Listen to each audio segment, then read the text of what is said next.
So here's another thing that you might not think about when you're ordering from a small handmade business, especially this time of year. And that's the fact that as handmade artists, we are making every piece that we send to you.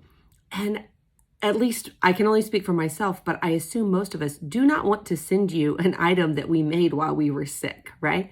So I got a cold last week and I had several orders that needed to be processed. And part of the reason that I have a 3 to 5 day window is for moments like that where I feel sick, I know I'm contagious, and I don't have the right energy to put into making and packaging and sending out a piece.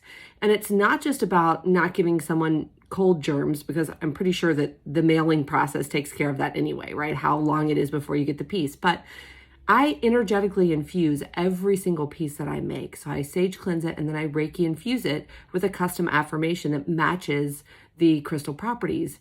And if I'm doing that and I don't feel good, there's no way that I can give that full result to you. So I spent several days last week laying around, taking all of the vitamin C, doing all of the tea and the honey and the cough drops and all that stuff just to get better so that then I could send out these pieces in the fullness of their energy. So when you're thinking as you're ordering for Christmas and you wonder, well, why can't they send it as fast as Amazon? Well, A, we have to make it, and B, if there's a lag in the amount of processing time, it might also have to do with the fact that we need to be at our best to make a product that we can send to you that is its best.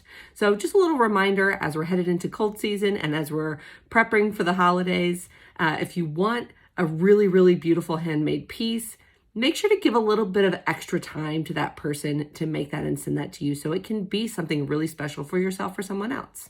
All right, thanks for joining me for my little PSA, and I hope you have a wonderful day.